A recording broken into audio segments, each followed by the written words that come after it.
tal? ¿Cómo están? Les saluda Lola Hernández y bienvenidos al espacio de Lola. Y el día de hoy con una entrevista que van a encontrar muy interesante, muy enriquecedora y de mucho aprendizaje. Y voy a leer, porque tengo aquí el honor de tener conmigo al doctor Saúl Garza Morales. Él es médico con especialidad en pediatría y neurólogo pediatra e investigador del Instituto Nacional de Salud, jefe del Departamento de Neurociencia del Instituto Nacional de Perinatología. Y de lo que vamos a hablar el día de hoy es del uso del cannabidol o del CBD en niños en general. Doctor, muchas gracias por la... Al contrario, es un gusto, Lola. Gracias por la entrevista. No, y gracias. Doctor, para arrancar y calentar motores, díganos, por favor, ¿qué es esto del CBD? ¿Qué es el cannabidol? Para los que no están seguros, que sepan de qué estamos hablando. Bien, bueno, primero, el cannabidol es una sustancia química que es muy abundante en la planta de la marihuana. La planta de la marihuana, si yo la descompongo dentro de sus componentes químicos, voy a tener alrededor de entre 100 y 120 componentes. De esos 120 componentes, uno de ellos se llama cannabidiol y se le conoce típicamente con las siglas de CBD. Y es uno de los más abundantes. Hay que diferenciarlo de otro componente que es muy abundante en la planta, que se llama THC. Y este THC es el tetrahidrocannabinol. Uno, el THC, es tóxico y es lo que le da en gran medida la característica de la droga. O sea, la gente que lo usa como forma recreativa de tener sensaciones emocionalmente placenteras, pues lo que anda buscando es cantidades altas de THC. Mientras que el CBD, en términos generales, no se le conocen efectos de tipo neurotóxico, tampoco se le conocen efectos de tipo adictivo. La forma adictiva es el THC, la forma no adictiva es el CBD. Ahora, siempre van juntos. Las plantas traen las dos y muchos más componentes dentro de si extraemos un aceite natural. Entonces, desde el punto de vista médico, digamos que hay dos grandes corrientes. Por un lado, la corriente que se ha dedicado al manejo y tratamiento de diferentes enfermedades de los niños, que de manera particular utilizamos preparados altamente purificados con CBD 100% puro, o sea, cannabidiol 100% puro. Y por otro lado, en adultos se ha usado pues, desde tiempos inmemoriales incluso la planta natural, en forma de té, en forma de comida de diferentes formas, en forma de cigarros de diferentes maneras, Claro. Y ahora incluso en estas formas de vaporizadores. Y todo eso se ha usado en diferentes concentraciones, igual sustancias químicas que se han extraído de la planta con estas combinaciones de estas dos sustancias. De manera particular, desde el año 1984, en Estados Unidos, se conocen 3 preparados químicos extraídos de la planta que se usan de manera cotidiana dentro de la farmacia del tratamiento de pacientes en los Estados Unidos y en Canadá. O sea que no es una condición novedosa que usemos derivados de la planta como tratamiento médico. Estos 3 preparados están orientados a pacientes con cáncer, a pacientes que tienen efectos indeseables de quimioterapia, a pacientes con problemas de dolor crónico, pero siempre son adultos y son preparados que se usan en otros países. En México, la legislación prohíbe su uso hasta la última modificación que se pudo hacer, aunque en la práctica esos productos siguen estando fuera del alcance de los mexicanos. Ok. Doctor, ¿cómo inicia usted toda esta investigación respecto al uso del CBD aquí en México? Hace 4 años tuvimos la oportunidad de tratar a una niña que es conocida en las redes sociales como Grace, tiene por ahí su página de internet, y esta niña tiene una enfermedad epiléptica muy grave que se llama enfermedad de Lennox-Gastaut. Esta niña llegó a mi consultorio, ha sido tratada por mí desde entonces, y tiene una forma muy refractaria de epilepsia con múltiples crisis durante el día. Y esta chica fue sometida a prácticamente todos los tratamientos contemporáneos de epilepsia. Después la sometimos a 2 protocolos de investigación, una con fármacos, otra con cirugía, y todos estos intentos de mejorarla fracasaron. Ante esa condición, propusimos de manera conjunta con la familia la probabilidad de utilizar un derivado de la planta de la marihuana que se comercializaba de manera industrial en Inglaterra. Este preparado estaba prohibido, como todos los derivados de la planta en México, por lo que pedimos un permiso especial a la Secretaría de Salud y en especial a COFEPRIS. Este permiso fue negado y ante esa negativa iniciamos un proceso legal en contra de la Secretaría de Salud para que nos permitiera importar legalmente un tratamiento para esta niña. Ese proceso duró alrededor de 10 meses, al cabo del cual tuvimos un amparo de un juez que nos permitió poder por primera vez dar una receta médica que contenía un derivado de cannabis para una niña mexicana que tenía epilepsia. El resultado de ese proceso fue que la niña mejoró considerablemente su calidad de vida y sus crisis convulsivas, y a partir de ese momento empezamos a buscar elementos, estrategias que pudiéramos usar para otros pacientes mexicanos. El proceso había sido muy largo y muy penoso desde el punto de vista legal, y había una enorme cantidad de pacientes que llegaron a mi consultorio cuando este caso se difundió en redes sociales, de tal manera que buscamos una estrategia más sencilla. La estrategia más sencilla fue conseguir un producto que tenía 100% de pureza de cannabidiol. Este producto lo trajimos de los Estados Unidos, lo produce una compañía norteamericana que se llama HempMed, y este producto, al tener 100% de cannabidiol, pudimos convencer a las autoridades regulatorias de COFEPRIS que nos permitieran ingresarlo para cada paciente individual mediante un permiso específico de importación. Ante esta flexibilización inicial de COFEPRIS, pudimos tratar a un grupo de pacientes que tenían la misma enfermedad que Grace, enfermedad de Lennox-Gastaut, en un número aproximado de 45 pacientes, que es un número muy grande, es una cifra grande dentro de los proyectos de investigación de este tipo de enfermedades. Los resultados fueron muy halagüeños y alrededor del 80% lograron mejorías importantes en su calidad de vida y en el control de crisis. Estos niños, por decirlo así, tenían una calidad de vida muy reducida porque tenían convulsiones en muchas de las veces de decenas hasta centenas de veces al día. Al tener estos resultados, decidimos darlos a conocer a la opinión internacional y los presentamos en el Congreso Mundial de Epilepsia hace aproximadamente 2 años y medio. Ese mismo año, la primicia de los buenos resultados de los pacientes mexicanos fueron compartidos con otro grupo norteamericano que llevó resultados similares con un producto 100% cannabidiol, pero en pacientes con diferentes enfermedades epilépticas. Y también fue compartido por otro grupo norteamericano inglés, que presentaron resultados favorables en epilepsias infantiles genéticamente determinadas, una enfermedad que se llama epilepsia de Dravet.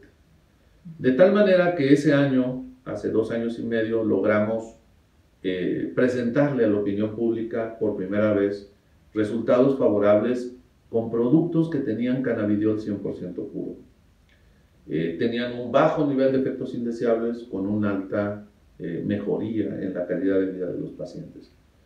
Y a partir de ahí vino una explosión en el interés de la comunidad científica por probar este tipo de derivados en enfermedades epilépticas diferentes a las que habíamos usado, y por otro lado en probarlo en una serie de enfermedades neurológicas en niños y en adultos de muy diversa forma.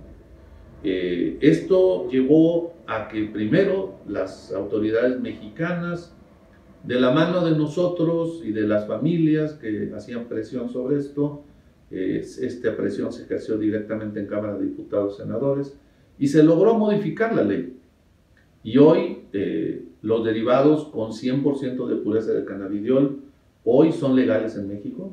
Hoy se pueden comprar de manera legal para beneficio de muchos pacientes, aunque hay que decirlo que la única indicación que tenemos probada y que fue aprobada por la FDA en Estados Unidos es epilepsias fármaco-resistentes y de manera muy particular en niños la enfermedad de Lennox-Gastaut y la enfermedad de Dravet. Todo lo demás ha sido una explosión en el interés científico de ver si estos productos pueden provocar beneficios en otras enfermedades.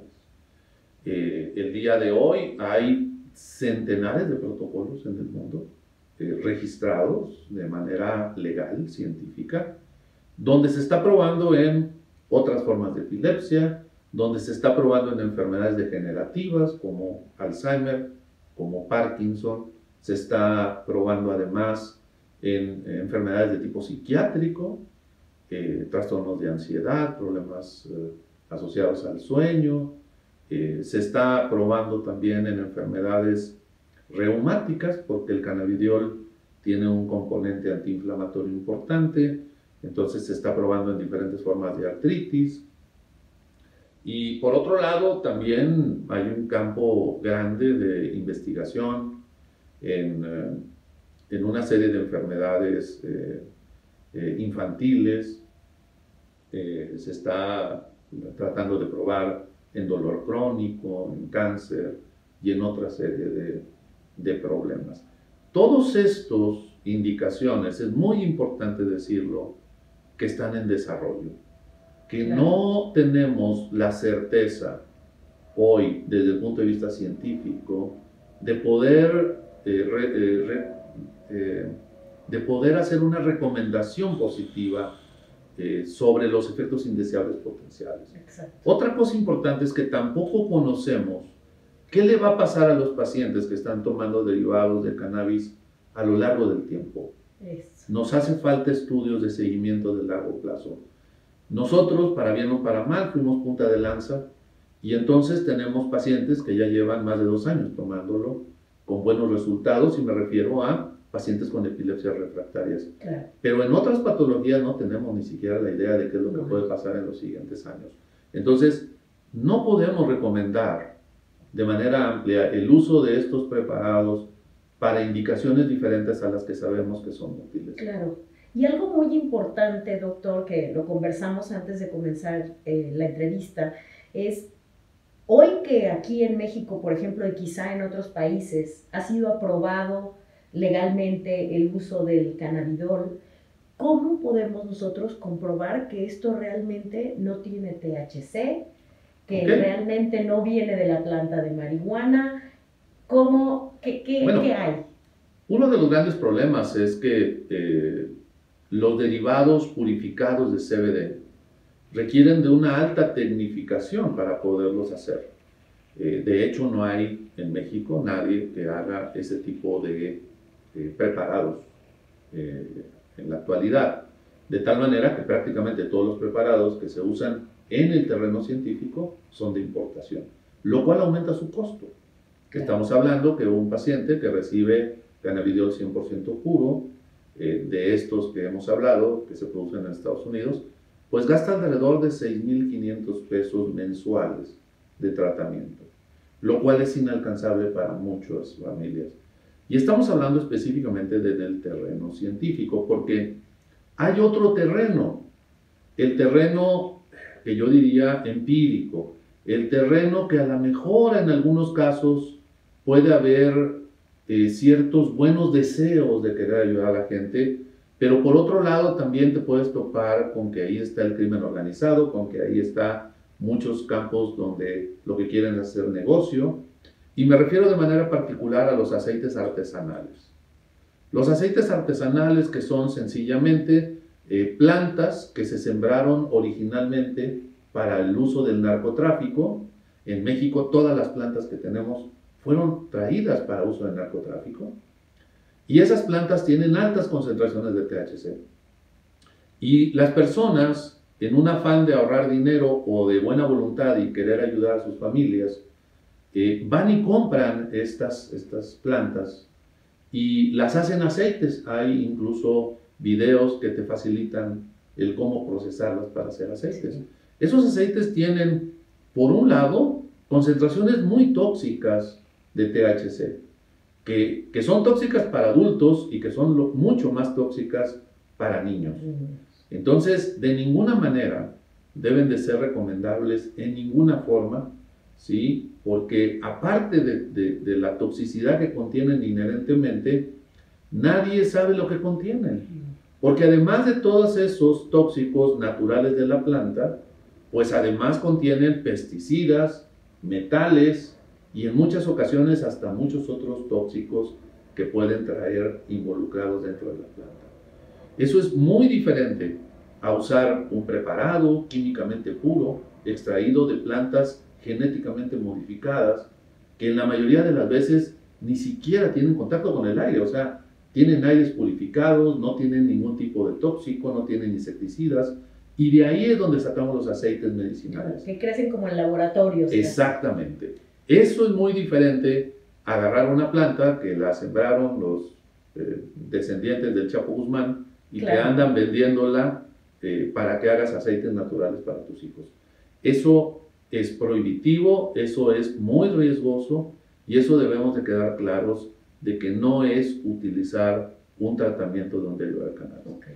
Otro tema interesante, y les digo la primicia, es que el cannabidiol, que todo mundo lo asocia a la planta de la marihuana, pues acabamos de descubrir que se produce en otras plantas. Y entonces tú puedes tener cannabidiol ahora de orígenes diferentes a la marihuana, lo cual nos va a dar la idea de que podemos quitarle ese estigma de que le estamos dando un derivado de marihuana. Pues no, hoy hay cannabidiol derivado de lúpulo, que es un hongo que se usa para fabricar cerveza. Pues este hongo también produce cannabidiol y hoy tenemos preparados que podemos utilizar. ¿Aquí en México existen esos también preparados? se pueden importar de manera legal porque pues, es un cannabidiol 100% puro. Doctor, hay mucha inquietud de familias que tienen hijos con autismo, porque comienzan a correr todos estos rumores del uso del CBD en niños con autismo y la gente creo que se comienza a inquietar, ¿no? Sí, el CBD tiene diversos receptores dentro del cerebro y diversos receptores en otras partes del cerebro, en otras partes del cuerpo humano, como por ejemplo intestino, los órganos ligamentarios, los músculos, de tal manera que el efecto que puede tener el CBD puede ser a diferentes niveles. Tú puedes tener, por un lado, estimulación del hambre, tú puedes tener, por otro lado, un cambio en tu estado afectivo, tú puedes tener modificaciones en los ritmos y ciclos de sueño, y puedes tener una alteración o un cambio en tu estado conductual. De tal manera que si sumamos esos efectos, se vuelve atractivo el poderlo probar en diferentes enfermedades de índole mental. ¿De acuerdo? Pues muchas personas que tienen trastornos de ansiedad o trastornos depresivos pueden tener alteraciones del sueño o pueden tener alteraciones del estado afectivo. Y se hace, digamos, interesante el que a alguien se le pueda ocurrir utilizar algún derivado de este tipo para ver si logran mejorías en ese grupo de pacientes. Pues eso se está haciendo.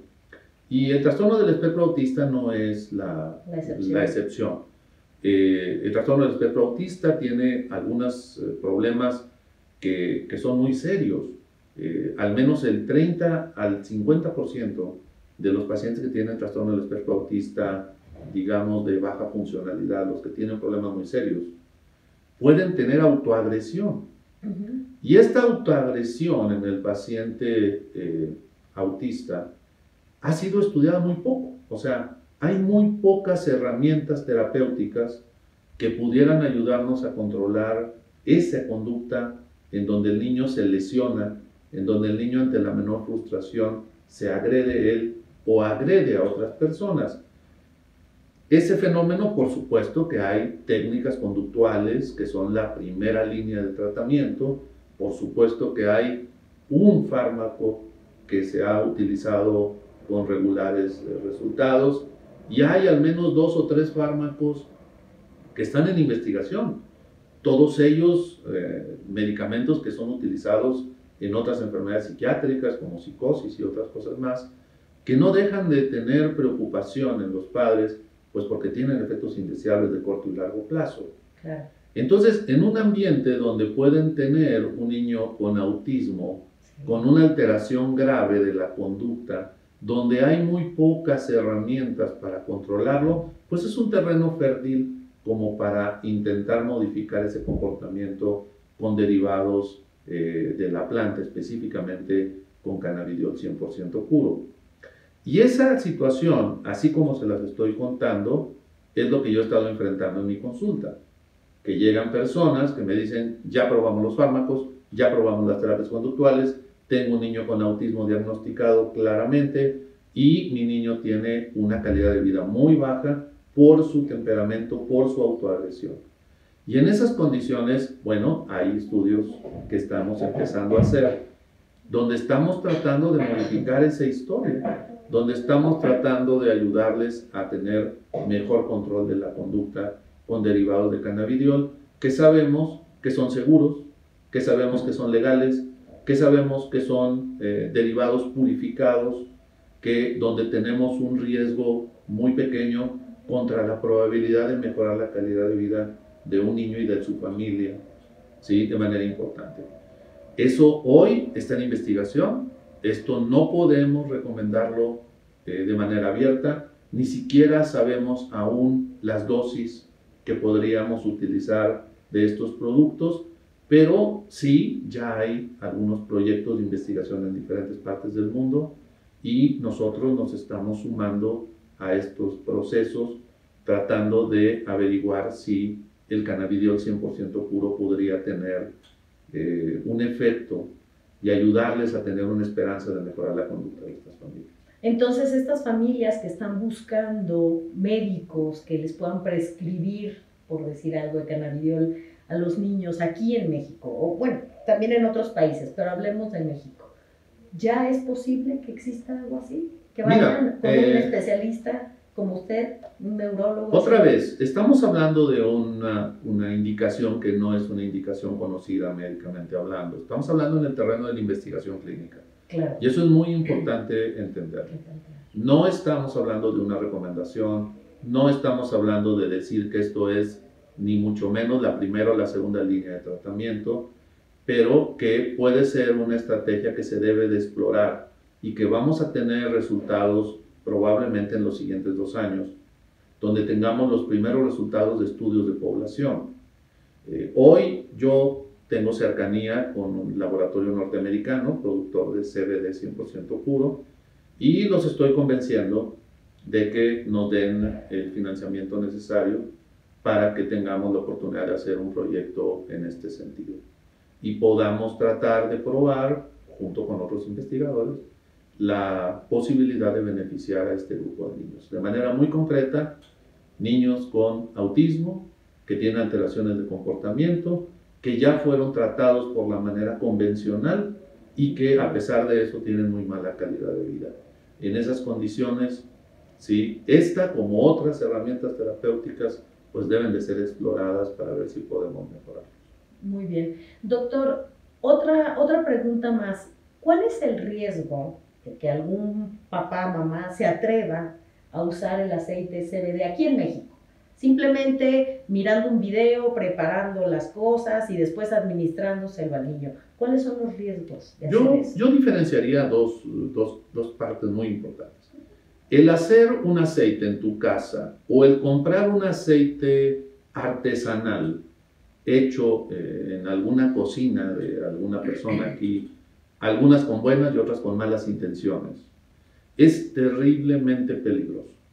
Porque nadie sabe lo que le estás dando al paciente, nadie sabe la concentración, nadie sabe el efecto potencial tóxico, nadie sabe cómo lo hizo, nadie sabe si además de los componentes de la marihuana trae otros componentes tóxicos, nadie te da garantía de los componentes que le estás dando.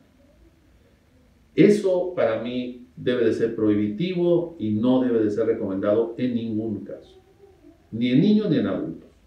Y particularmente es tóxico en adultos y en niños. Ahora, si hablamos de alguien que tiene acceso a un producto que tiene una garantía de que tiene cannabidiol 100% puro, la mayoría de estos son productos industrializados de empresas muy grandes, la mayoría cotizan en bolsa, la mayoría son norteamericanas o canadienses, y tienen las concentraciones conocidas del CBD, y si eso es manejado por un profesional de la salud que conoce del tema, que conoce las concentraciones que se pueden dar en un niño o un adulto, entonces el riesgo se minimiza muchísimo, porque estás hablando de una sustancia que no tiene efectos tóxicos, que no tiene efectos adictivos, y que tienes una sustancia que en la mayoría de los países, Canadá, Estados Unidos y ahora México también, lo reconoce como un alimento, no lo reconoce como un fármaco todavía. ¿De acuerdo? Entonces, eso bajo directriz de un profesional, y un profesional tiene que ser un especialista de la salud mental, puede ser un neurólogo o puede ser un psiquiatra, ¿sí? Pero si estamos hablando de enfermedades de este tipo, tiene que ser manejado y dirigido y vigilado por profesionistas de la salud. Por supuesto que un reumatólogo, si es que está haciendo un proyecto de investigación en su campo, lo puede también hacer cualquier otro profesionista de alto rango. Pero es muy importante que esté bajo vigilancia médica y utilizando productos que sabemos que por su concentración no van a tener efectos tóxicos para la salud de los pacientes. Claro. Doctor, muchísimas gracias por toda esta información. Creo que la necesitábamos. Es un gusto y espero en otras ocasiones poder platicar de otros temas. Sí, definitivamente que sí, claro que sí. Yo aquí me vengo al consultorio del doctor y vamos a hablar de mucho. Hay mucho que aprender de él y hay mucho que la gente necesita saber. Pero este tema era muy importante que se cubriera de la manera que lo hizo. Creo que fue muy claro, muy claro todo lo que nos dijo el del peligro que hay por allá afuera. Claro. Confiando en los vendedores de CBD. Sí, no. Ahora venden hasta en el metro. Hasta en el metro, exactamente. En las tiendas, en las tiendas de productos naturales, por todos lados te lo estás encontrando. Y lo mismo pasa, por ejemplo, con estas pomadas que venden, que supuestamente sí, claro. El mismo... Es el mismo tema. Hay una que es muy popular, que a mí cada rato me hablan, que se llama marihuanol. Ajá. Que además ahora ya lo industrializan de manera interesante y que no tiene ningún derivado de marihuana, más que el nombre. La gente lo asocia y entonces se lo pone, tiene alcanfor y otras cosas. Y por ejemplo, esas cremas que pueden tener, que pueden estar basadas en CBD, también pueden producir los mismos efectos que si te la consumes tomada. No, mucho menos, pero siempre depende de lo que te untes, ¿no? Pero vamos a mandar un mensaje final. Sí, o sea, lo primero que tienen que hacer los pacientes es buscar un médico competente. Y ese médico competente tiene que ser amigo de ustedes. O sea, tiene que cuidarlos y alejarlos de potenciales efectos tóxicos que pueden ustedes conseguir hoy en el internet o en otras vías de comunicación. Ese médico siempre tiene que procurar dar tratamientos basados en evidencia científica. Si estos tratamientos basados en evidencia científica no son suficientes, entonces los debe de orientar hacia los lugares donde se puede estar haciendo investigación clínica para poder proporcionarles algunos de los beneficios de las cosas que estamos investigando, pero siempre después de procurar los tratamientos convencionales. Yo no puedo empezar en un paciente que tiene por primera vez un ataque epiléptico proponiéndole que usen derivado de cannabis. O sea, porque eso es verdaderamente, prácticamente criminal. O sea, tendríamos que ir primero a los tratamientos convencionales y luego después podríamos explorar otras cosas. El que no lo haga sí está faltando a la legalidad. Y es muy importante que los pacientes no corran riesgos. No porque la etiqueta diga que es un producto natural, no porque la etiqueta diga que es un producto extraído de algo que es herbolario o botánico no tiene riesgos. O sea, no necesariamente lo que etiquetan como sustancias químicas son malas y los naturales son buenos. No es cierto.